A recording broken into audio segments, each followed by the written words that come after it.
여러분 안녕하세요. 구정모입니다. 예, 한 주 주말 잘 보내셨어요? 예, 날씨가 좀 추워지는 것 같죠? 예, 건강 관리들 유의하시고 이제 아마 실질 개강이 진행이 될 것 같은데 준비 잘 하셔가지고 우리 개강 때 다시 반갑게 인사 서로 했으면 좋겠습니다. 지난 그 주에 제가 간략하게 말씀드렸다시피 이번 주는 그렇게 뭐 부담 가지실 필요 없을 것 같고요.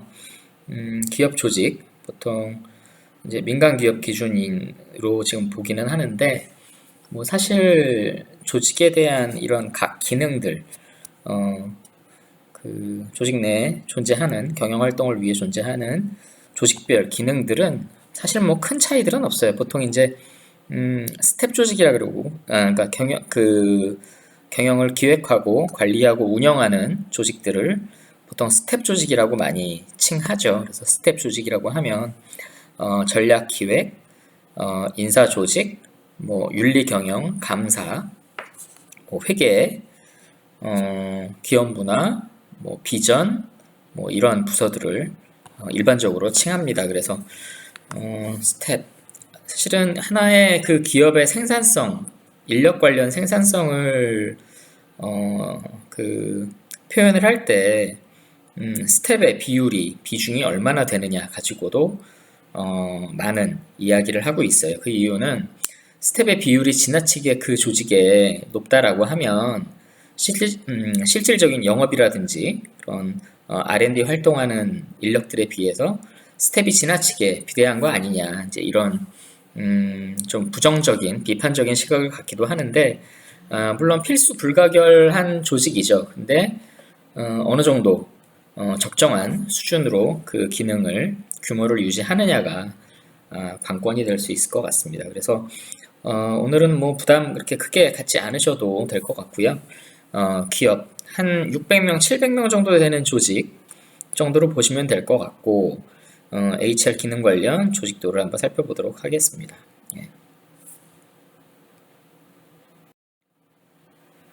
오늘 볼 슬라이드는 이거 한 장이에요. 예.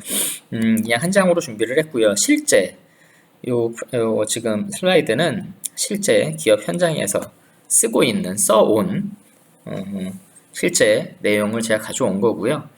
2000XX년도 뭐 2020년도니까요. 올해 2020년으로 보시죠. 뭐 2020년도 몇 월 며칠 보통 이렇게 작성이 되면 이런 부분은 이 경영지원실이란 이 큰 범위에 있는 조직 기준으로 구성원들한테 공유가 되죠. 그래서 요거를 출력을 해서 각자 본인들 좌석에 있는 책상 옆에 붙여놓는 경우도 많고 뭐 그렇게 운영을 합니다. 그래서 우리가 HR 기능 관련 조직을 살펴본다고 했잖아요. 그래서 보시면 여기는 명칭이 경영지원실로 되어 있네요. HR 관련된 조직을 관장하는 기능이.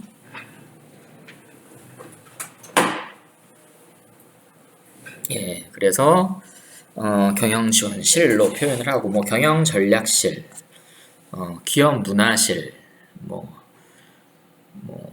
예, 인사지원실, 뭐 인사전략실 이렇게 표현하는 경우도 많은데 뭐 그 명칭은 사실 조직에 따라 다 다릅니다. 이렇게 이해해 주시면 될 것 같고요. HR 관련된 기능 예전에 이제 수업 중에 제가 몇 번 이렇게 말씀드렸다시피 보통 HR 기능 관련 큰 조직 기준으로 보면 그 하위에는 일반적으로 3개 정도 팀이 있다라고 보시면 될 것 같아요. 그래서 인사팀, 여기는 교육팀, 그리고 총무팀 이렇게 3개 팀으로 구성이 되어 있네요. 이게 가장 일반적인 팀 구성이라고 보면 될 것 같고요. 그래서 경영지원실장이 통상적으로 보통 이 정도 뭐 규모의 이 정도 업무를 한다라고 하면 실장 같은 경우는 보통 상무 수준 해당 실을 총 책임지는 포지션을 담당을 하는 분은 상무급, 보통 임원급이죠. 뭐 이사라든지 상무라든지 그렇게 보시면 큰 무리는 없을 것 같고요. 그리고 각 인사팀장, 하위에 이제 인사팀장이 있고 교육팀장이 있고 총무팀장이 있습니다. 그래서 이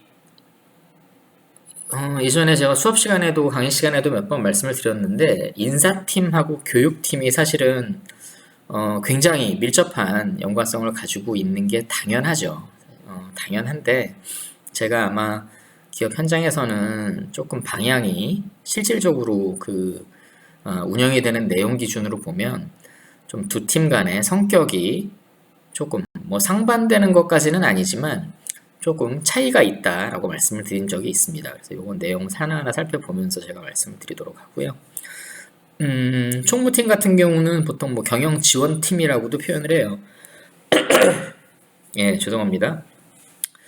총무팀 같은 경우는 뭐 두 팀 간하고 다 밀접한 연관이 있지만 아무래도 실질적으로는 인사팀하고 조금 더 밀접한 연관이 있다라고 보시면 무리는 없을 것 같습니다. 그래서 임원 1명에 팀장이 지금 3명이 있고요. 보통 이런 실장, 팀장 이렇게 표현이 되면 이 직위는 보직자라고 해요. 그래서 직책자 또는 보직자. 예.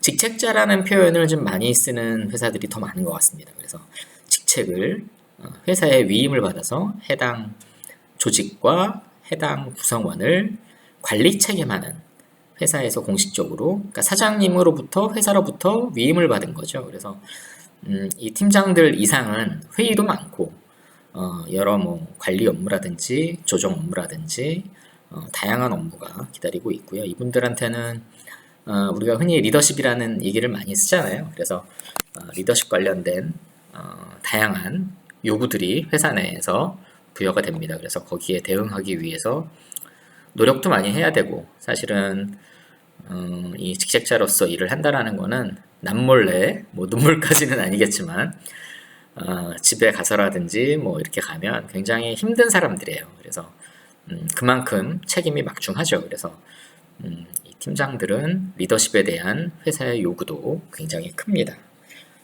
또 지속적으로 평가를 받는 거죠. 그리고 이 팀장 중에서 아마 이 실장이 또 될 가능성이 가장 높은 사람이 또 누구냐, 그 경쟁도 또 이 조직 내에서 이루어지겠죠. 예. 그렇게 간단하게 크기를 한번 봤고, 예. 그러면 우리 인사팀부터 한번 천천히 한번 항목별로, 실제 이게 진짜 회사 내용이에요. 그래서 한번 실제 살펴보도록 하겠습니다. 업종하고는 관련이 없겠죠. 지금 여기 보면 보통 회사 내 일반적인 HR 관련 기능을 모두 지금 나열을 해서 업무 분장이 되어 있기 때문에 제가 조정한 거는 없어요. 실제 지금 쓰는 내용입니다. 그래서 인사팀 같은 경우는 인사팀장이 이제 1명 있고요. 지금 인사 기획이 둘로 되어 있는데 요거는 아마 파트 형식으로 운영이 되는 경우도 있어요. 그래서 인사 기획의 업무 범위가 좀 워낙에 넓고 깊다 보니까 좀 이렇게 나누어서 진행이 되는 경우도 있죠. 그래서 요거는 뭐 하나로 붙여도 뭐 이상하지는 않습니다. 원래 그렇게 붙어 있고요. 여기에 지금 인원이 나와 있지는 않잖아요. 그죠? 영역별로 인원이 나와 있지는 않은데 요 정도 한 500명, 600명 회사 요 정도 HR 관련 조직을 가지고 있다라고 하면 요 지금 회색 하나 박스마다 한 2명? 예, 2명 조금 넘을까요? 조금 안 될까요? 2명 내외 정도로 보시면 큰 무리는 없을 것 같아요. 그럼 요즘 회색 박스가 하나, 둘, 셋, 넷, 다섯, 여섯, 일곱, 여덟, 아홉, 열, 열하나.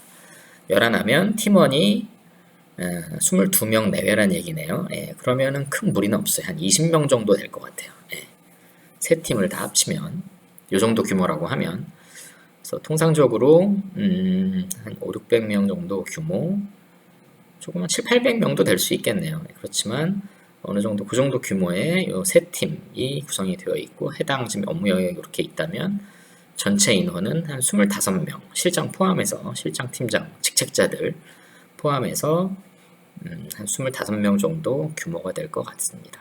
참고하시고요. 인사기획부터 한번 살펴보죠. 인사기획, 보통 HR 플래닝이라고 많이 해요. 그래서 인사기획이라고 하면 그 회사에 있는 HR 관련 모든 제도를 기획하고 개선하는 역할을 합니다. 그래서 그냥 속된 말로 이 조직의 브레인은 인사기획 쪽에 있는 분들이에요. 그래서 보통 우리가 어, 그 뭐라 그럴까요? 기획 업무? 근데 사실은 이 기획 업무를 수행을 하기 위해서는 여기 보시면은 인력 운영에 대한 부분도 있고 인사팀, 그게 지금 인사팀 보는 겁니다. 그래서 인력 운영, 뭐 급여 관리, 근태 관리 이렇게 내용이 있는데 이 전체적인 내용, 기본적으로 이 HR 관련된 전체적인 내용을 잘 해보지 않았거나 이렇게 이해를 잘 하고 있지 않으면 이 인사기획이라는 업무를 수행을 하기가 뭐 거의 불가능하다 정도로 보셔도 뭐 틀리지는 않을 거고요. 네. 그래서 인사기획 쪽은 물론 인사기획부터 신입사원이 들어간다라든지 일부 경력사원이 들어가서 진행하는 경우도 없지는 않아요. 근데 통상적으로는 보통 인력 운영이라든지 급여관리, 근태관리를 이해하는 인력 운영 경험을 가진 팀원이 인사기획 쪽으로 이제 육성, 내부적으로 이렇게 뭐 육성 경로라고 있잖아요. 육성 경로는 통상적으로는 인력 운영을 거쳐서 인사기획으로 오는 경우가 일반적인 경우입니다. 그래서 맨 왼쪽에 지금 인사기획 첫 번째 박스를 보시면 제도 기획 및 개선으로 되어 있어요. 그죠? 예. 지금 두 개 박스가 조금 차이가 있는 것 같은데 지금 인사기획 같은 첫 번째 인사기획 같은 경우는 제도기획, 두 번째하고 제도기획하고 개선은 뭐 공통적으로 진행은 당연히 하겠죠. 각각에 해당하는 제도를 기획하고 개선하는 작업을 하니까요. 근데 첫 번째 박스는 아무래도 인사위원회라든지 뭐 노사협의회 이런 관계적인 부분, 구성원의 이런 위원회 관련된 부분, 또 인사규정, 임원 인사 이런 쪽이 중심으로 많이 일을 하고 있네요. 그래서 다시 보시면 인사위원회, 제도 기획하고 개선 밑에 이제 인사위원회 같은 경우는 보통 가장 많이 인사위원회를 통해서 개최가 되는 것은 징계위원회일 수 있어요. 그러니까 구성원의 어떻게 보면은 상보다는 벌을 위해서, 그러니까 인사규정관리가 지금 첫 번째에 같이 있잖아요. 이 인사규정이라고 하면 취업규칙이라는 뭐 표현으로 쓰는 경우도 있기는 한데 물론 개별적으로 다 존재를 할 수도 있어요. 그렇지만 인사규정이라고 하면 우리나라의 그 국가의 근로기준법 하에 근로기준법 내용을 중심으로 한 각 회사는 취업규칙을 의무적으로 작성을 해서 비치를 하도록 하고 있습니다. 그래서 그러니까 인사 규정인 거죠. 취업 규칙이라는 것 자체가 인사에 관련된 규정된 내용을 정리를 한 내용이고요. 그 내용들을 지금 인사 기획에서 관리를 하고 만약에 그 인사 규정상에 벗어나는 경우가 있으면 보통 인사팀에서도 그 내용을 점검을 해서 인사위원회를 회부를 할 수 있지만 보통은 이제 감사팀이라든지 뭐 윤리경영팀 이런 쪽에서 인사규정, 이런 전사, 회사의 규정을 벗어나는 행위를 하거나 행동을 하는 구성원 같은 경우는 확인을 해서 명확하게 확인을 하고 어떻게 보면은 뭐 근거를 갖는 거죠. 그 행위를 인사 규정을 벗어난 행위에 대해서 그래서 그 내용을 인사 쪽에 HR 쪽에 통보를 줍니다. 그래서 통보를 주면 인사 쪽에서도 당연히 그 내용은 확인은 하죠. 예, 그게 맞는 건지 또 인사 규정에 어떠한 부분을 위배를 했는지 그 내용을 확인을 하고 인사위원회에 이제 징계위원회를 개최를 준비를 하는데 인사위원회라고 하면 통상 팀장들은 보통 들어가지는 않아요. 근데 보통 임원들 회사 내에 이제 인사위원이라고 발령사항으로 들어가 있습니다. 그래서 보통 뭐 재무실장, 전략실장, 여기 경영지원실장 그리고 위에 그 위에 임원급은 모두 다 포함된다라고 보시면 돼요. 그래서 회사의 경영진이 거기에 들어가는 경우가 일반적입니다. 그래서 그 위원들이 다 모여서 해당 내용을 검토를 하고 인사 규정에 의해서 징계를 하게 되죠. 그래서 레벨별로 징계의 수위가 다릅니다. 그래서 그 내용을 인사위원회에서 이제 인사위원들이 최종 결정을 하게 되고요. 그런 위원회를 하게 되면 보통 인사팀장이 간사 형태로 들어갑니다. 간사로 들어가서 인사위원회를 진행을 하게 되죠. 그래서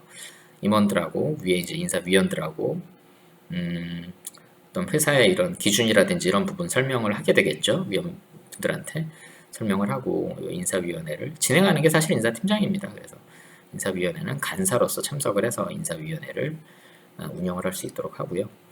또 매년 정기적으로 인사위원회가 운영되는 경우도 있어요. 그 부분은 이제 우리 이제 평가 관련된 내용도 많이 보고 있거나 또 살펴볼 텐데, 연말에 이제 최종 평가 결과를 모든 부서의 결과를 다 취합을 해서 내용을 정리를 합니다. 그래서 또 이제 경영지원실장 주관으로 해가지고 인사팀장도 당연히 배석을 하고요. 경영지원실장 주관으로 해서 사장님이야 각 주요 임원들 다 모여가지고 각 조직에 대한 내용은 이제 각 부서에 이제 각 조직에서 평가 관련 내용은 다 진행을 했을 거고, 그 최종 결과를 인사팀에서 모든 내용을 취합을 해서 정리를 해서 인사위원회가 평가 관련 인사위원회가 개최가 됩니다. 그래서 그 인사위원회에서 이제 사장님이나 그 위에 임원들이 다 내용을 검토를 하고 이상이 없는지 확인을 하고 최종 평가 결과를 확정하는 단계를 가집니다. 그래서 인사위원회가 그렇게 한 2가지 형태 정도로 많이 개최된다라고 보시면 큰 무리는 없고요. 네, 인사규정 관리. 인사규정은 사실 그런 취업규칙, 전사에 해당하는 내용이 대부분이고요.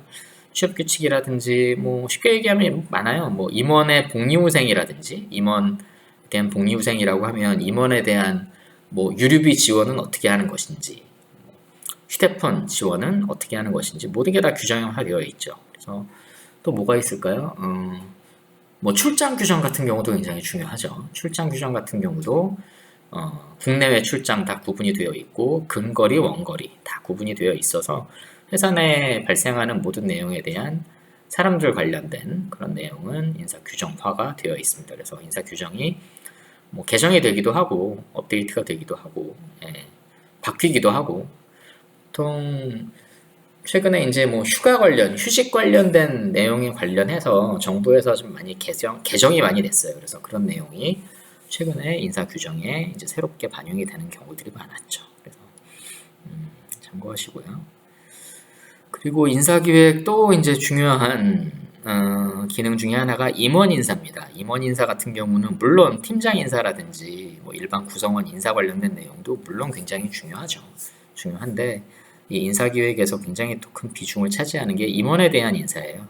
그래서 임원에 대한 인사를 하기 위해서는 연중 임원에 대한 평가 내용이 또 정리가 돼야 되고 관리가 돼야 되는데, 그런 내용 모든 것을 인사기획에서 관리를 하고 운영을 합니다. 그래서 그런 평가 내용을 바탕으로 해서 이 내용도 이제 최상위 경영진, 사장님이겠죠. 사장이 대표이사가 최종 임원 인사를 할 수 있도록 또 자료를 준비하고 또 이런 추천 내용이라든지 이런 부분도 이제 각 당사자들한테 다 받아가지고 정리를 해서 이 임원 인사 같은 경우도 아까 위에 본 인사위원회, 연말 평가 인사위원회라든지 이러한 시점에 같이 하는 경우가 많아요. 연말에 보통 이제 그 연말에 평가 관련된 인사위원회를 하기 때문에 연말에 이제 그 다음 연도에 대한 인사를 준비하잖아요. 그래서 임원 인사 같은 경우는 연말에 인사위원회에서 평가 관련 인사위원회에서 같이 진행이 되는 경우가 많습니다. 그리고 우리가 보상 관련된 내용도 뭐 지난 시간이라든지 조금씩 좀 살펴봤는데 좀 어렵죠.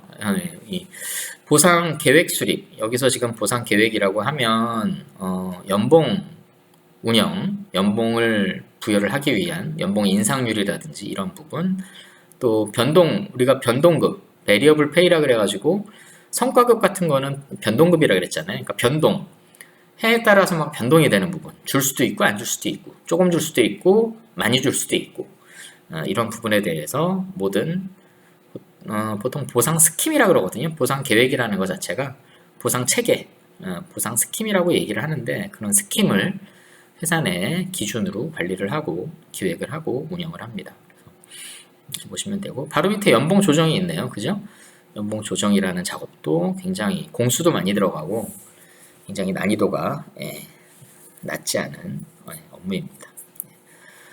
여기 지금 노사협의회라고 되어 있는데 노사협의회 이거는 이제 구성원 대표 조직과 이제 회사 간의 이런 창구 역할을 인사팀에서 합니다. 지금 공식적인 노조가 없을 경우에는, 보통 이제 공식적인 노조가 있는 경우는 물론 인사팀에서 담당하는 경우도 있지만 노사협력팀이라고 운영이 되는 경우도 있어요. 그래서 여기 지금 3팀이 있고 끝에 보통 노사협력팀이라고 해가지고 팀이 하나 더 있는, 그거는 이제 노조에 대한 대응 이런 부분만 전문적으로 하는 조직이라고 할 수 있습니다. 보통 좀 여담인데 인사 이런 그 경영지원실 내에서 이제 노사협력팀은 기본적으로 술을 제일 잘 먹는 사람이 가야 돼요. 왜냐하면 이 노사라는 게 계속 사람들 간의 만남이고 이런 식사 자리 이런 부분을 통해서 또 협의되는 부분도 굉장히 많기 때문에 보통 술 잘 먹는 분이 그쪽에 많이 가요.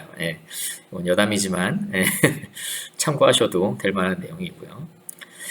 그리고 간담회 운영, 간담회 뭐 계층별 간담회일 거예요. 이 간담회를 하는 이유는 아까 그 인사 규정이라든지 뭐 제도 기획, 개선을 인사 기획 이쪽에서 전담을 한다고 했는데 그런 내용에 대해서 각 계층별 구성원의 의견을 청취를 하는 거죠. 청취를 해서 보통 제도 기획하고 개선을 하기 위해서 보고서를 만들면 물론 이제 뭐 업계 변화라든지 트렌드 또 우리 회사 내에 각 계층별 이런 요구, 니즈라든지 이런 부분이 반영이 돼야 되기 때문에 간담회를 운영해서 구성원의 의견을 청취하는 경우도 있고 뭐 1대1 심층 면담이라 그러죠. 그래서 심층 면담식으로 해서 조직별 인원을 몇 명 정해가지고 1대1식으로 면담을 하는 경우도 많습니다. 그래서 현장의 의견을 듣고 이런 제도를 기획하고 개선하는 경우가 대부분입니다.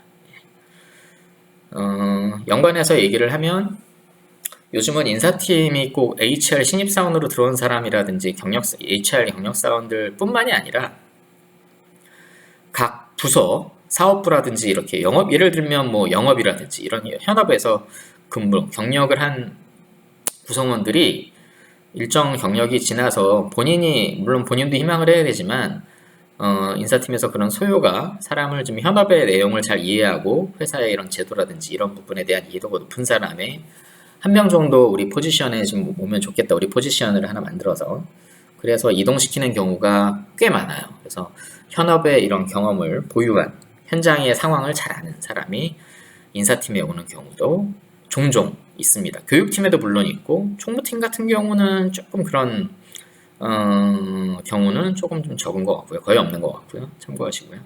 예. 그리고 EHR 개발 주관이라고 되어 있네요. EHR. 예. EHR이라고 하면 뭐 눈치 당연히 채셨겠죠? 예.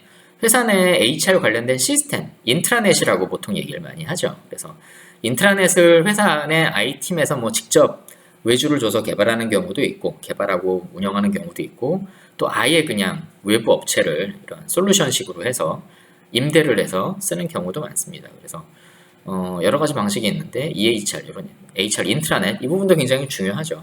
인트라넷을 통해서 이런 인사 데이터라든지 각종 HR 관련된 내용을 다 입력을 하고 관리를 하고 운영을 해야 되는 거죠. 데이터도 그 시스템을 통해서 뽑을 수 있는 거고요. 보통 이제 뭐 인원 명부 뭐 이런 표현으로 해서 전사 인원에 대한 사람 인력에 대한 엑셀표를 다운받는 경우도 있고요. 그래서 그 내용을 데이터를 바탕으로 해서 현재 뭐 직군별 우리가 조직별 인원이 몇 명인지 뭐 이런 부분도 관리를 하게 되죠. EHR 관련된 부분도 꽤 중요합니다. 그리고 뭐 이 부분은 제도 기획하고 제도 기획 및 개선하고도 좀 유사한 경우이기도 한데 복리후생 기준 관리. 우리가 보상 관련된 내용 살펴볼 때 그죠? 복리후생이라는 부분도 꽤 큰 비중으로 구성원에 대한 보상의 하나의 영역을 차지를 했습니다. 그래서 복리후생 예를 들면 뭐 통근버스 운영, 그죠? 복리후생 또 핸드폰비 뭐 사원 같은 경우는 한 달에 뭐 15,000원, 뭐 과장급은 뭐 2만 원 이런 식으로 지원을 해줄 수도 있는 거죠. 그런 경우들도 많고요. 또 요즘은 선택적 복리후생이라 그래가지고 그런 내용을 하질 않고 지원을 하지 않고 지금 말씀드린 내용을 지원하지 않고 본인한테 예를 들어서 뭐 한 150만 포인트 1년에 뭐 200만 포인트 이런 식으로 지급을 해요. 쓸 수 있도록 시스템 내에서 지급을 하면 구성원은 그 포인트를 가지고 선택적으로 본인이 쓰고 싶은 영역에 쓰고 싶은 내용을 사용을 할 수 있도록 운영을 합니다. 요즘은 선택적 복리후생을 운영을 하는 외부 업체들이 몇몇 있어요. 그래서 그런 업체들이 제공하는 사이트를 회사 내에 오픈을 해서 구성원이 접속을 할 수 있도록 해주고 그 내에서 뭐 예를 들어서 G마켓이라든지 이런 오픈마켓 또는 오픈마켓하고 연계를 해서 그 내에 있는 물건을 살 수 있도록 해준다라든지 그렇게 운영하는 경우도 꽤 많습니다. 참고하시고요. 그리고 지금 여기 이 회사 같은 경우는 인사기획 파트가 지금 하나, 두 가지로 좀 구분이 되어 있죠. 그래서 어떻게 다른지 한번 좀 살펴볼까요? 아마 비슷할 수도 있을 거예요. 좀 나눠놓기는 했는데 사실 이게 큰 한 통이죠. 그래서 두 번째 인사기획 같은 경우도 당연히 제도기획하고 개선, 인사규정 관리도 당연히 여기도 관련된 부분을 담당 부분을 하겠죠. 아마 나눈 모양이에요. 그죠? 그리고 정기 인사 이게 또 여기 아까 왼쪽에는 이제 임원 인사를 한다고 왼쪽 파트에서는 제가 설명을 드렸는데 여기서는 정기 인사도 꽤 중요하죠. 정기 인사는 보통 구성원들, 팀원들 평가하고 승진, 그러니까 팀장 정도까지의 승진 업무를 이 정기 인사라고 보통 표현을 하는데 물론 임원 인사도 정기 인사에 들어갈 수 있죠. 정기적으로 임원 인사를 한다라고 하면 근데 이제 여기서는 팀원들하고 팀장들까지의 이런 승진이라든지 평가 관련된 내용을 정기 인사라고 표현을 하고 있어요. 그래서 매년 만약에 직급이 사원대리 과장차장 부장이면 사원들 맨 마지막 연도 차에 있는 사람들 모든 내용을 점검을 해서 평가를 하고 그 중에 어떤 사람들이 기준이 있겠죠. 승진 기준이. 그래서 그 기준에 부합하는 사람들이 누구인지 점검을 하고 최종적으로 대리로 어떤 후보군들이 있는지 확인을 하게 됩니다. 그래서 물론 인사팀에서 그 인원을 어느 정도 풀을 승진 대상 인원까지는 지정을 해서 보고 이제 임원, 사장, 대표이사까지 보고는 하겠지만 그 중간에 이제 임원들이 어느 정도의 결정권을 갖습니다. 그래서 보통 승진 후보 또는 승진 대상 풀, POOL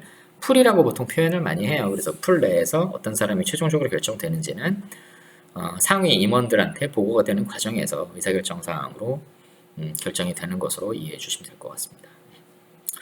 또 인사기획에서 굉장히 큰 부분, 우리 조직 관련된 내용 살펴봤는데 조직 개편, 여기는 조직 개편에 대한 기획 관련된 내용일 거고요. 조직 개편된 관련 내용도 간단하게 살펴본 바가 있는데 전사 기준으로 조직 개편이 보통 상시 조직 개편이 있고 정기 조직 개편이 있어요. 그래서 정기 조직 개편은 정기 인사하고 비슷하게 유사하게 연말에 준비하고 그 해당 내용을 최종 결정을 하게 되고요.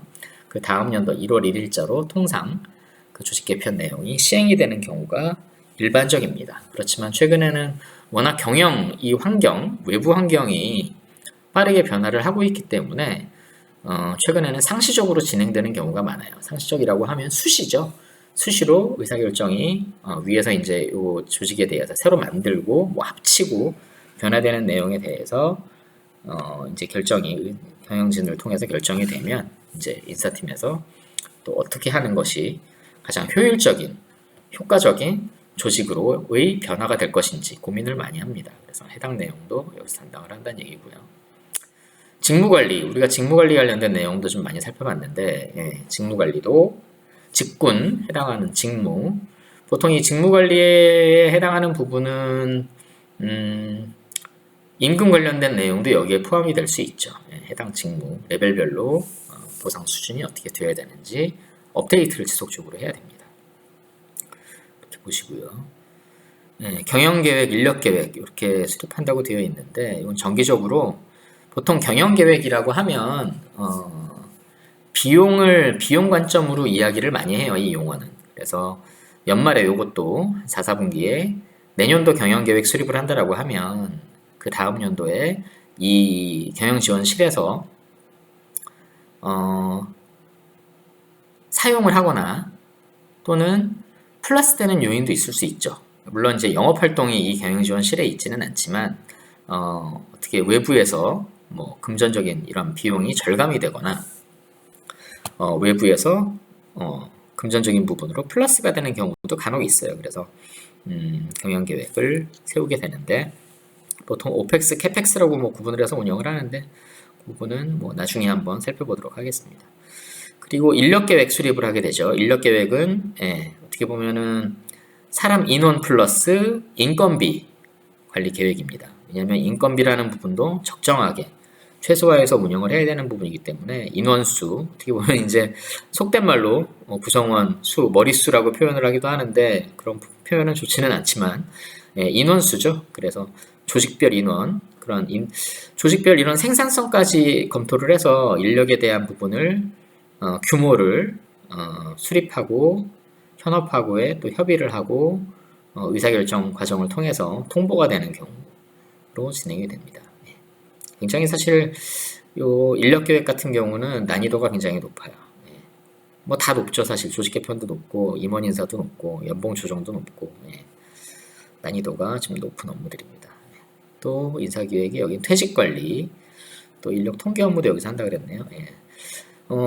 인사팀장이나 경영지원실장이나 사장님이나 대표나 인력 관련된 통계 자료를 수시로 요구하는 경우가 굉장히 많아요. 그래서 굉장히 손이 빠른 사람이 사실 이 인력 통계 업무를 담당을 해야 되고, 요구하는 바, 왜냐하면 그렇게 인력 통계 자료를 요구하는 경우는 의사결정을 하기 위함이 대부분이에요. 그래서 어떠한 경영상의 의사결정을 하기 위해서 어떠한 조직별로 인원이 몇 명이고, 예를 들어서 조직별 그 인원들의 생산성이 어느 정도냐, 또 그 인건비가 어느 정도 수준이냐, 만약에 그 인원을 다른 데 뭐 파견을 보낸다라고 하는 의사결정이 있다라고 하면 또 어느 정도의 또 인건비를 경력을 가진 사람을 또 채용을 해야 되는지 뭐 이런 것도 대표이사나 뭐 인사팀장이나 경영지원실장이나 다른 임원들도 필요로 많이 하겠죠. 그래서 그런 인력 통계, 분석 자료, HR 뭐 요새 어널리틱스라 그래가지고 많이 화두가 되고 있는데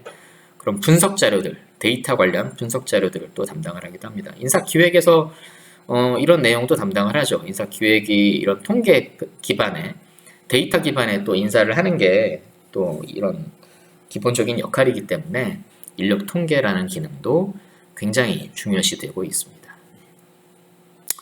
이렇게 인사기획에 대한 부분을 간략하게 한번 살펴봤고요. 오른쪽에는 인력 운영으로 되어 있어요. 보통 인사기획이 있으면 인력 운영이라는 기능이 별도로 있는 경우가 많습니다. 그래서 여기 인력 운영에 해당하는 부분은 앞에 이제 왼쪽에 우리가 살펴본 내용을 실질적으로 현장에서 운영하는 부분이에요. 정기 인사 같은 경우도 평가하고 승진을 이제 뭐 발령이라든지 뭐 데이터, HR 시스템 반영이라든지 이렇게 실질적으로 운영하는 부분, 업무를 코워크해서 같이 하는 경우도 많겠죠. 인사기획하고 당연히 많은데 인력 운영은 조금 이런 실행적인 부분, 돌아가는 부분, 돌아갈 수 있도록 그 제도라든지 이런 부분을 적용하는 부분이라고 이해하시면 무리는 없을 것 같습니다. 그래서 밑에 있네요. 인사 발령 관련된 내용도 있고 정기 인사라든지 이렇게 어느 정도 뭐 승진이라든지 평가가 발령이 되진 않지만 승진이 되거나 조직 개편에 따라서 부서 배치, 구성원의 부서 배치가 결정이 최종적으로 되면 그 해당 내용을 발령을 해야죠. 조직은 이런 인사 관련된 변동 내용에 대해서 근거를 다 남겨야 되고 공지를 해야 되기 때문에 인사 발령을 합니다. 이렇게 인사 발령을 하게 되면 해당 조직 개편된 내용이라든지 이런 승진된 내용이 전사 공지문에 인사 발령 사항으로 해서 뜨게 되죠. HR 인트라넷을 통해서 이렇게 봐주시면 될 것 같고 그 작업을 하는 거고요. 평가 운영이 있네요. 평가 운영. 아까 정기 인사 평가 관련된 내용 인사 기획에서 한다고 했는데 평가 운영이라고 하면 연초에 우리의 평가 회사 제도의 프로세스를 공지를 하고 시스템상에서 운영하는 것이 일반적입니다. 그래서 평가 시스템이 별도로 구성이 되어 있을 거고요. 팀장, 팀원이 각각 자신의 사이트로 들어가서 업무 목표를 연초에 세운다라든지 또 중간 점검에 대해서 자기 평가라든지 또 팀장은 그 중간 점검한 내용에 대해서 시스템적으로 리뷰 또 평가 면담 이런 부분을 운영을 하게 되어 있는데 뭐 프로세스를 단순히 공지만 한다고 현업에 있는 팀장 팀원들이 그 내용을 다 하지는 않잖아요. 그죠? 못 봤다라고 할 수도 있는 거고 그래서 실제 진행을 하는지 다 리드를 하고 관리를 합니다. 모니터링이라고 보시면 될 것 같고요. 시스템적으로 다 점검이 되기 때문에 했는지 안 했는지 누가 했는지 안 했는지 다 점검이 되기 때문에 많이 안 한 부서가 있으면 그 팀장한테 바로 전화를 하죠.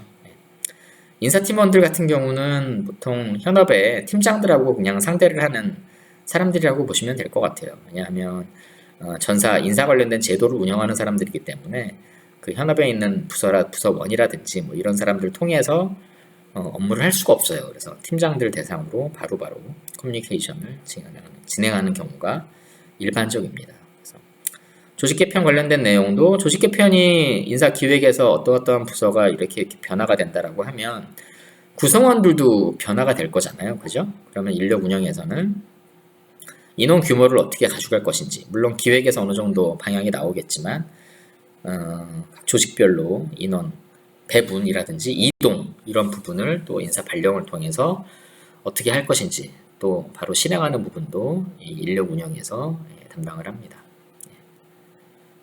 직무관리도 당연히 인력 운영에서 같이 담당을 하겠죠. 그리고 인사 기획에서 뭐 채용 업무라는 경우는 별로 없고, 채용 이렇게 파트 형식으로 해서 채용 담당하는 분들이 한 2명 정도 별도로 아마 있을 텐데, 이 정도 규모면 연간 채용 전략 수립하고 각종 채용 업무를 실질적으로 진행하는 경우가 많습니다. 사실 연간 채용 전략이라고 하면 인사 기획에 더 해당이 될 것 같기도 해요. 그죠? 채용 전략. 그런데 보통은 이 채용 쪽 담당하는 사람들이 이 전담으로 해서 전략이라든지 뭐 규모 수립이라든지 실제 다음 연도라든지 다음 시기에 앞으로 어떻게 채용을 할 것인지 계획을 수립하는 경우가 더 많습니다. 그래서 그렇게 참고하시면 될 것 같고요. 경력사원 채용, 또 대졸 신입사원 채용 보통 두 가지로 나눠져 있고요. 요새 인턴사원으로 채용을 많이 하죠. 그래서 신입사원 연계형 뭐 인턴사원도 있고, 단순하게 인턴 기간을 명기를 해서 설정을 해서 해당 내용은 순수하게 인턴만 근무를 할 수 있도록 그런 형태로, 인턴 형태로 운영을 하는 경우들도 있죠. 그렇게 신입사원 연계가 아니더라도 인턴사원급 경력은 향후에 대졸 신입이라든지 뭐 경력사원으로 지원했을 때 우대를 많이 한다라고 내부적으로도 운영을 하고 있고, 실제로 그렇게 공지를 해서 혜택을 부여를 하는 경우가 많습니다. 복리후생 기준관리. 복리후생 기준관리가 아까 왼쪽에도 있었던 것 같은데, 있네요. 뭐 같이 운영하는 거죠. 기준을 운영한다라고 보시면 될 것 같고요. 노사협의회도 인력 운영 파트에서도 같이 진행을 하게 되고요. 만약에 이 우리사주 보통 직원들한테 주식을 나눠주는 거죠. 그러니까 주식이 될 수 있는 우리사주를 먼저 나눠주는 경우가 대부분인 경우인데, 보통 상장하기 전에, IPO 하기 전에 우리사주를 나눠준다라고 하면 관련된 내용도 보상 관점에서 관리를 하게 됩니다. 사내 근로복지기금이라는 내용이 있고, 회의자료 작성이라고 있는데, 사내 근로복지기금이라고 하면 회사 내 구성원의 이런 복지 향상을 위해서 일정 규모의 예산을 별도로 회사에서 출연을 해서, 출연이라고 하면 내놓는 거죠. 출연이라고 해서 예를 들어서 이 정도 회사라고 하면 뭐 한 5억 정도를 사내 근로복지기금으로 별도로 내놓는다라고 하고, 그 내용을 순수하게 구성원의 사내 복지를 위해서만, 근로복지를 위해서만 쓴다라고 법이 있어요. 사내 근로복지기금 관련 규정이라든지 이런 나라에서 운영하는 복지, 근로 관련, 노동 관련 법률도 있는데, 그 바탕에 의해서 구성원의 복지 향상을 위해서 회사에서 이렇게 노력을 한다라고 근거를 대는 거죠. 실제로 또 그 금액을 출연을 해서 그 금액은 순수하게 구성원의 복지만을 위해서 해당하는 금액으로 쓴다라고 하면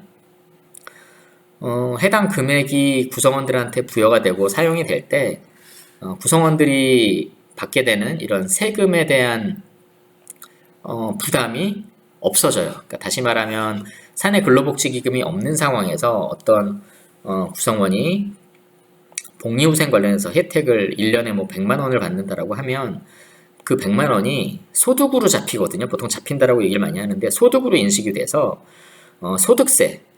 소득세를 일정 비율을 공제를 해야 됩니다. 공제를 해서 나라에 내야 되는데, 아까 이제 제가 사내 근로복지 기금이 수립이 되고 별도로 운영이 된다라고 하면 그 소득세가 부과가 되지 않아요. 그러니까 그 100만 원이 온전하게 그 구성원이 쓸 수 있도록 부여가 됩니다. 그래서 굉장히 구성원 입장에서는 혜택이죠. 그래서 이게 이제 나라 입장에서는 그 소속 구성원들에 대한 복지 향상을 위해서 장려를 하는 거죠. 세금을 부여를 하지 않는다. 이렇게 보시면 될 것 같고요. 회의 자료 작성, 회의 자료, 뭐 회사 내에서 이런 경영지원실 산하에 운영되는 회의라든지 경영지원 실장이 참여하는 어떤 뭐 위에 회의가 있다라고 하면 뭐 관련된 회의 자료 내용을 인사팀, 교육팀, 총무팀 모든 내용을 취합을 해서 정리를 해서 정기적으로 실장한테 제공을 하는 그런 내용으로 보시면 큰 무리는 없을 것 같습니다. 이렇게 인사팀에 대한 내용을 한번 살펴봤고요. 인사팀에서 하는 일이 제가 지금 설명드린 내용에서 추가적인 내용도 있기는 하겠지만 이 정도 범위를 뭐 벗어나지는 않는다라고 저는 생각을 해요. 이 정도 업무라고 하면 인사팀에서 진행하는 내용으로 보시면 될 것 같아요. 다만 이 인사팀은 지금 교육팀이 별도로 있잖아요. 만약에 아까 제가 500명, 600명 정도 되는 게 이 정도 규모일 거다라고 말씀을 드렸는데 만약에 이게 규모가 훨씬 작다. 그 훨씬이라든지 보다 작은 조직이라고 한다라면 규모의 회사라고 한다라고 하면 인사교육팀이 합쳐질 수도 있겠죠. 같은 팀으로 운영이 될 수도 있고요. 뭐 명칭은 그냥 인사팀으로 운영이 되고 그 산하에 뭐 교육 파트 형식으로 이런 이 회색 내용이 그냥 왼쪽에 인사팀으로 붙는 경우들도 꽤 많습니다. 또 어떤 데는 인사총무팀이 붙어 있는 경우도 있어요. 규모에 따라서. 그래서 인사총무팀이 같은 한 범위의 부서로 운영이 되고 또 교육팀이 여기에 있는 내용처럼 별도로 또 운영이 되는 경우도 있습니다. 그래서 그거는 그 조직의 규모라든지 그 해당 구성원의 인원수 또는 역량 또 회사에서 추구하는 방향, 교육팀의 회사의 이런 구성원의 뭐 교육이라든지 이런 부분에 큰 그렇게 비중이 없는 회사라고 하면 별도 팀장까지 둘 필요는 없겠죠. 그죠? 그렇다라고 하면 그런 조직은 통상 인사팀 내에 해당 교육 기능, 교육 운영 정도 기능으로만 넣고 운영이 되는 경우도 꽤 많아요. 근데 최근에는 이 교육팀이 이제 인적자원 개발, HRD 관점에서 굉장히 하나의 영역으로 자리를 잡고 있고요. 보통 이 교육팀장으로도 교육팀으로도 표현이 되고 어떤 회사는 기업 문화팀으로 표현되는 경우도 있고요. 또 역량개발팀으로 명칭이 되는 경우도 있고 또 조직개발팀이라는 명칭으로 이 교육훈련 HRD 관련 부서가 운영이 되는 경우도 많습니다. 그래서 교육팀을 한번 살펴보면 여기도 교육기획하고 교육 운영으로 나눠져 있네요. 또 왼쪽에 지금 급여관리하고 우리가 근태관리를 뺐죠. 빠졌네요. 제가 지금 잘못 봤고요. 급여관리하고 근태관리. 급여는 이제 구성원의 월급을 계좌로 정확하게 줄 수 있는 업무를 하는 것이고, 근태관리는 이제 근무관리, 휴가라든지 이런 출퇴근, 실적이라든지 이런 부분을 관리를 합니다. 그래서 급여관리 같은 경우는 급여, 퇴직금, 연말정산, 뭐 세금에 대한 재산정을 해서 세금을 돌려받는 경우도 있거든요. 그래서 연말정산을 보통 13월에 급여라 그러죠. 월급이라 그러죠. 그렇게 표현이 되고, 사대보험이라고 하면 뭐가 있죠? 네 가지가. 일단은 국민연금, 그리고 건강보험, 산재보험, 고용보험.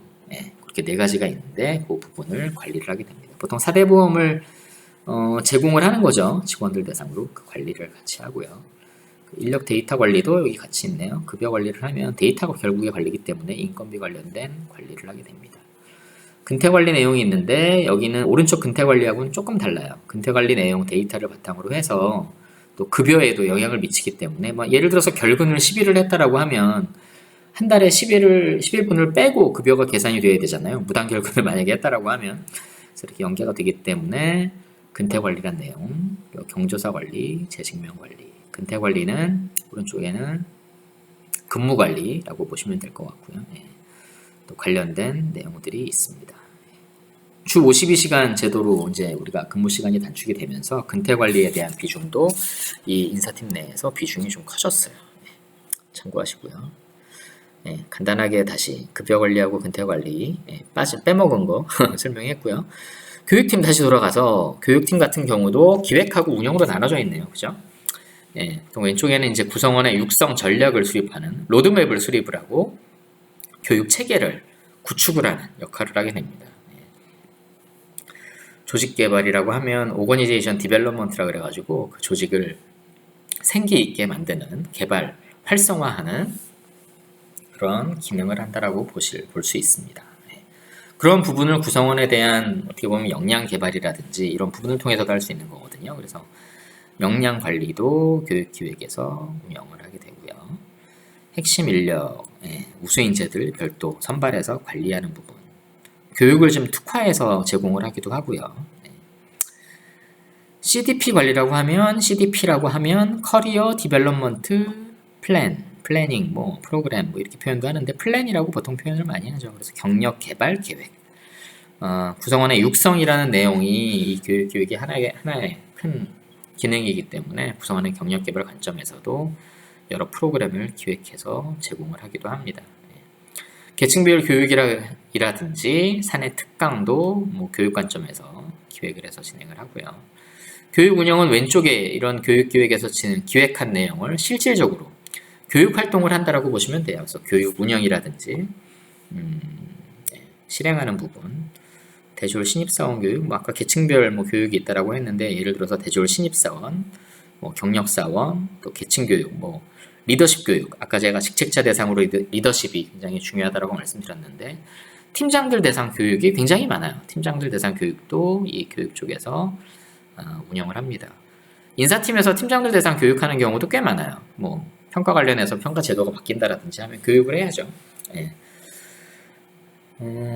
인사팀하고 교육팀에 있으면 요거는 조금 이제 역량 관련된 이 해당 구성원들에 대한 역량 관련된 내용인데 일을 물론 하면서도 그 역량은 배울 수는 있지만 발표 능력이 구성원에 대한 설명하고 설득 또 이런 구성원의 이 챌린지하는 상황, 챌린지라고 하면 이의를 제기하는 반감을 가진 사람들도 있거든요. 그래서 그런 이의를 제기하는 사람들의 질문에 대한 이런 대응 능력도 굉장히 중요해요.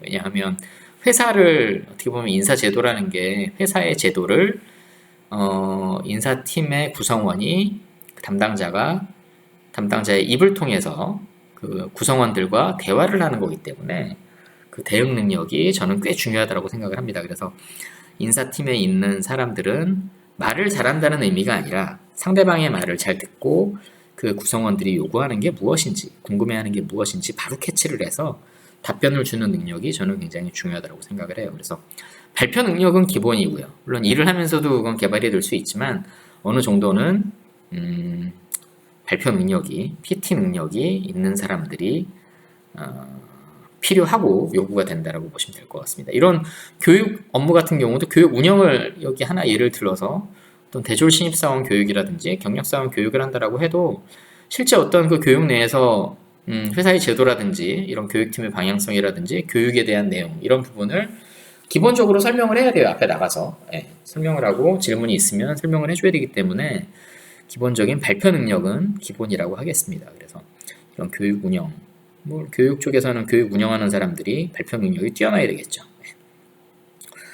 그렇게 보면 될 것 같고 직무교육, 구성원의 직무 전문성을 직무 역량을 향상시키기 위한 각종 직무교육, 뭐 IT 관련된 교육이라든지 내부 강사를 활용을 하든 외부 강사를 활용을 하든 그건 상황에 맞게 기획을 하고 교육을 운영을 하게 됩니다. 최근에는 이 기업 문화팀이 규모가 큰 회사 같은 경우는 밑에 이제 기업 문화가 여기는 교육팀에 포함이 되어 있는데 기업 문화팀으로 이 세 팀 외에 추가적으로 운영이 되는 회사들도 있어요. 요새 문화가 워낙 이제 조직 분위기라든지 이런 문화에 따라서 성과가 달라진다라는 인식이 굉장히 확산되고 있기 때문에 기업 문화라는 기능이 지금 별도로 있습니다. 그래서 회사가 가진 가치, value라 그러죠. 핵심 가치를 수립을 하고 확산하는 역할을 하게 되고요. 인재상 이런 핵심 가치 하에 이런 문화적인 특성을 반영한 회사에서 지향하는 이런 기업 문화를 담은 우리 회사의 인재상은 무엇인지 수립을 하고 전파하고 관리를 하게 됩니다. 사실 이런 인재상을 바탕으로 해서 채용 활동도 진행이 되고 승진 활동도 진행이 되고 평가도 진행이 될 수 있겠죠. 다 연관성이 있는 거고요. 그래서 정기적으로 조직이 가진 문화 수준을 진단해서 분석을 하는 역할도 합니다. 그래서 데이터 분석 능력도 필요하죠. 또 구성원에 대한 면담 능력도 면담을 통해서도 이런 문화를 파악하기도 하기 때문에 면담 능력도 필요합니다. 예. 어떻게 보면 인사팀에 있으려면 물론 와서 배우는 경우가 더 많아요. 만약에 인사팀 쪽에서 이런 경영지원실 쪽에서 일을 하고자 하는 향후에 분이 있다라고 하면 가서 배우는 게 훨씬 많아요. 예, 많지만 그래도 이런 구성원과 좀 공감할 수 있는 역량? 저는 사실 그렇게 크다라고 생각은 안 하고 있는데 그러한 역량, 발표 능력 이런 부분은 좀 기본적인 요건이 아닌가, 갖춰야 되는 부분이 아닌가 좀 생각을 해봅니다. 예, 그래서 문화행사라는 부분도 기업문화 쪽에서 준비를 하고 진행을 합니다. 그래서 인사팀, 교육팀 살펴봤고요. 다음 총무팀 있습니다. 총무팀은 보통 경영지원팀 뭐 이렇게도 표현이 되는데 총무 업무 온갖 회사 내 잡다한 업무는 다 하는 팀이라고 보시면 돼요. 그래서 업무 환경하고 자산 운영을 담당을 하고 또 인사 관련된 지원 업무도 일부 담당을 합니다. 가장 큰 부분은 사무 환경 개선인 거죠. 구성원이 일을 잘 할 수 있도록 환경적인 부분을 개선을 하고 마련해 주는 부분이고요. 예를 들어서 뭐 테이블이라든지 뭐 의자라든지 의자가 고장이 났어요. 그러면 이 사람들이 구성원들이 누구한테 전화를 할까요? 그럼 총무팀에 전화를 하겠죠. 회사 지금 의자 고장나서 이거 좀 바꿔달라고 고쳐달라고 얘기를 할 거고요. 그래서 부서 밑에 이제 자산 관리 기준. 그래서 이제 회사 내에 있는 모든 자산을 관리를 하고요. 부서 배치가 만약에 바뀌게 되면 인원이 바뀌게 되거나 조직 개편에 따라서 부서의 규모라든지 부서 조직이 바뀐다라고 하면 뭐 3개 층을 회사가 어떤 건물에 쓴다라고 하면 층에 대한 다 이동 계획도 세워야 되겠죠. 부서 인원에 따라서 어떻게 배치를 할 건지 이 부분도 굉장히 민감한 부분이에요. 예, 배치를 이 총무팀에서 우선 진행은 하겠지만 현업에서 굉장히 반발을 할 수도 있고요. 그래서 협의를 굉장히 잘 해야 됩니다. 그래서 총무팀에서도 협상 능력, 협의 능력이 요구가 되겠죠. 예, 참고하시고 그리고 이 총무 시스템, 예, 인사 시스템하고는 개별로 이런 경영 지원 관련된 복리후생이라든지 이런 연관된 부분 시스템이 또 별도로 구축이 되거나 아니면 이 인트라넷에 HR 관련 인트라넷에 통합이 되어 있습니다. 그 해당 시스템도 운영을 하게 되죠. 지금 총무 관련된 HR 시스템이 중요한 이유는 구성원들이 어떻게 보면 가장 많이 접하는, 가장 많이 사용하는 회사 내 HR 관련 시스템은 총무 관련된 내용일 수 있어요. 구성원에 대한 혜택, 뭐 콘도라든지 이런 거를 신청하는 경우일 수도 있고 또 그 관련된 답변을 받을 수 있는 부분이고요. 자신의 복리후생 부여되는 부분을 이 시스템을 통해서 신청을 하고 혜택을 받을 수 있기 때문에 어떻게 보면 직접적인 HR 시스템보다도 이 총무 관련된 시스템을 더 많이 접속을 하는 경우가 있다고 할 수 있습니다. 그러니까 자산 관련된 내용 말씀드렸고 임원 차량 관리, 회사 차량이 있다라고 하면 보통 요즘 뭐 렌탈로 많이 진행을 하죠. 예, 그런 차량도 관리를 해야죠. 예를 들어서 A 임원의 차량이 어디 펑크가 났어요. 회사 주차장에 대놨는데 그러면 직접 절대 안 하죠. 그냥 총무팀에 바로 전화를 합니다. 조치하라고요. 그러면 또 확인해가지고 뭐 보험사를 부르든지 해당 뭐 지정 정비사가 있겠죠. 정비사를 바로 불러서 회사를 불러서 조치를 할 수 있도록 지원을 해줍니다. 자산 운영이 오른쪽에 별도로 있는데 뭐 자산 관련된 내용, 사무 환경 이것도 뭐 동일한 내용이고 자산 관리 동일하게 중복되어 있네요. 그죠? 보안이 또 중요하죠. 예, 보안 관련된 내용은 왜냐면 인사 데이터에 대한 보안 이런 부분도 굉장히 중요하잖아요. 그죠? 회사 내 그런 인사 자료라든지 또 현업에서도 업무 관련 자료를 책상 위에 놓고 뭐 퇴근을 한다라든지 이런 부분은 보안 점검 시에 적발감입니다. 예, 적발해서 심한 경우는 아까 징계위원회, 보안 관련 규정을 위배를 하는 경우가 있을 수 있겠죠. 그래서 징계위원회에 회부되는 경우도 있어요. 그래서 그런 보안 관련 보안 점검 이러한 부분을 이 총무팀에서 진행하라는 경우가 있습니다. 물론 뭐 회사 내 뭐 감사팀이라든지 이런 데서도 할 수 있겠죠. 근데 이 회사는 보안 관리, 보안 교육을 총무팀에서 하네요. 보통 IT에 대한 보안이 있을 거고요. 그죠? 컴퓨터 관련된 내용. 그리고 실제 이제 이런 사무 환경적인 부분, 문서라든지 잠금 장치를 안 하고 퇴근하는 경우, 이런 경우는 총무팀에서 주로 보안 점검을 하는 경우가 많습니다. 사무기기, 층마다 뭐 복사기들이 예를 들어서 있을 거고요. 문서 파쇄기들이 있을 텐데 그런 거 관리를 누가 하겠죠? 당연히 총무팀에서 관리를 하겠죠. 그래서 비용 관리도 총무팀에서 많이 해요. 왜냐하면 그런 사무기기, 임원 차량 임대, 뭐 자산 운영, 자산 구매 이런 거 할 때 비용적인 부분이 관련된 부분이 발생이 많이 되기 때문에 인사팀에서 경영 계획을 세운다라든지 하면 비중은 총무팀 비중이 상당히 클 수 있습니다. 물론 이제 인사팀에서 사람을 채용을 하고 내년도에 뭐 인원을 운영하기 위한 인건비가 어느 정도 수준이냐 이런 부분을 점검하고 확인하고 계획하기 위해서는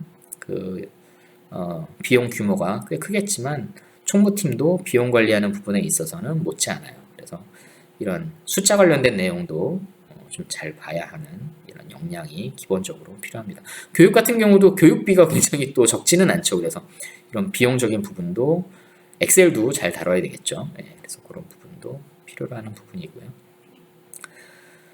총무팀 밑에 이제 보면은 뭐 인사 지원, 문서 수발실, 보통 요즘 택배들이 많이 회사로도 오잖아요. 구성원들이 뭐 사가지고 금지를 하진 않아요. 회사로 뭐 당연히 우편 주소가 있는 거기 때문에 배송을 하는 경우들이 많습니다. 그래서 또 이 결혼하신 또 우리 여성 구성원 같은 경우들이 일반적으로 더 택배 같은 거를 많이 구매를 하는 경우들이 많아요. 당연히 그럴 수밖에 없겠죠. 그런 경우들이고 그런 부분은 뭐 당연히 지원을 해줘야 되는 부분이고요. 아이디 카드, 회사의 아이디 카드 발급 관리도 인사 지원 총무 쪽에서 당연히 진행을 합니다. 집기 비품, 회사 내 뭐 예를 들어서 어떤 부서에서 빔 프로젝터가 필요하다, 이동식 빔 프로젝터가 필요하면 시스템적으로 신청할 수 있도록 뭐 되어 있고요. 인사 지원 쪽에서 받으러 오면 그거는 불출을 해주겠죠. 명함 또 중요한 부분이죠. 명함 같은 경우도 대행해서 구성원의 의견을 시스템적으로 되어 있는 경우들이 많고요. 시스템으로 신청을 하면 그 명함을 제작해서 전달을 할 수 있도록 운영을 합니다. 그래서 이렇게 세 가지 정도로 공식적인 노조가 없는 경우에 노조가 있으면 노사협력팀이라고 별도의 조직이 있을 가능성이 꽤 높습니다. 그래서 노사협력팀 뭐 이렇게 운영이 되는 경우도 있고요. 이렇게 한 세 가지 팀 정도를 지금 간략하게 살펴봤는데 제 생각에는 이 정도 업무에서 벗어날 내용은 그다지 없을 것 같아요. 이 정도면은 어느 정도 이 경영지원 실내에서 발생하거나 해야 하는 일을 다 커버할 수 있는 이 정도 내용이라고 보시면 될 것 같고요. 지금 보다 보니 어떠세요? 이런 조직이라면 한번 일해보고 싶다라고 생각이 드시기도 하나요, 혹시?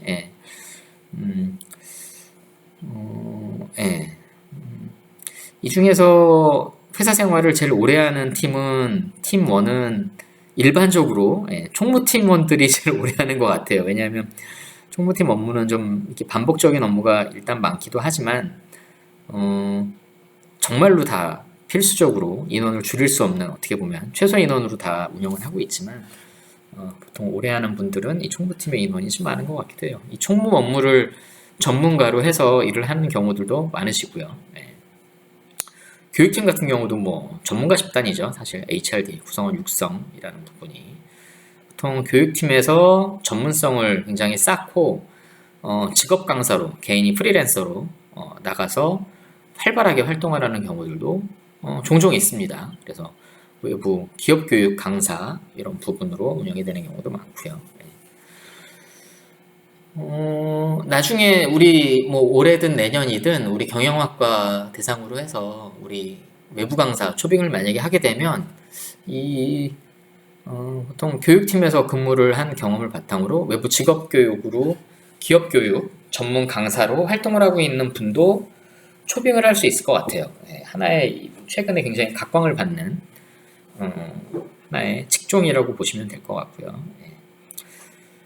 그리고 인사팀에서의 이런 전문성, 기본적으로 여기서 인사팀에서 일을 한다는 것 자체가 어느 정도 이 교육팀, 총무팀, 인사 운영, 회사 전체의 사람 관련된 내용을 어느 정도는 다 파악을 하고 지식과 기술을 가진 사람들이 이 인사팀에서 일을 하는 경우들이 꽤 많아요.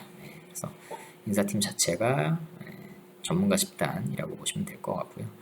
예전에는 한 회사의 인사팀이라든지 이렇게 근무를 하게 되면 그 회사에서 끝까지 일하는, 퇴직 시까지, 퇴직이 언제 될지 모르지만 자이든 타이든 퇴직 시까지 일을 하는 경우들이 대부분이었죠, 사실. 예, 대부분이었는데 최근에는 인사팀 같은 경우도 이 공통적으로 적용이 되는 전문성으로 인정이 많이 확대가 돼가지고 인식이 확대가 되었기 때문에 인사팀원들도 경력사원으로 이동하는 경우들이 꽤 많아졌습니다. 아마 여러분들 뭐 경력사원 채용 사이트 이렇게 보시면 인사팀 같은 경우도 경력사원으로 뽑는 경우들이 포지션 오픈이 된 게 굉장히 많을 거예요. 찾아보시면. 그래서 그렇게 굉장히 통용되는 전문성 형태로 운영이 되기 때문에 관심을 가지셔도 제 생각에는 뭐 나쁘지 않을 것 같습니다. 이렇게 지금 우리 한번 지금 거의 뭐 1시간 정도 된 것 같은데 경영지원실 업무 좀 살펴봤고요. 조금 좀 여러분들 제가 설명드린 내용을 보고 경영지원실, 뭐 인사팀, 교육팀, 총무팀의 내용을 조금 좀 인식을 어느 정도는 할 수 있을 거라고 저는 생각이 들어요. 물론 일을 해보는 거하고 실제 현장에서 뭐 인턴이든 아르바이트든 실제 직원으로 들어가서 일을 하는 거하고는 많이 다르겠지만 한번 이렇게 개념적으로는 이해를 하고 인사 조직 관련된 업무를 우리 학업을 진행해 나가는 것도 꽤 저는 필요하다라고 생각을 합니다. 여기 내에서 해당되는 일들이 다 현업하고 연관이 되는 부분이기 때문에 이렇게 한번 살펴봤고요. 관련해서 궁금한 부분이 있으시면 이메일 또는 연락 주시고요. 전화로 연락 주시고 우리 또 목요일 금요일에 질의응답 시간 통해서 또 관련된 내용도 한번 살펴보도록 하고요. 또 여러분들 궁금한 거라든지 부분이 있으면 거기에 대해서 또 논의하고 대화하는 식으로 한번 이번 주도 한번 진행을 해보고요. 다음 주가 지금 일단은 등교일로 되어 있잖아요. 그죠? 또 학교에서 또 세부 지침이 나올 텐데 다음 주 일단 등교하는 거로 수요일부터로 등교일로 되어 있죠. 다음 주부터 등교하는 거로 우리가 생각을 하고 이제는 어느 정도 좀 진행을 해도 무리는 없을 것 같습니다. 오늘 이 내용 이상으로 마치도록 하겠습니다. 수고하셨습니다.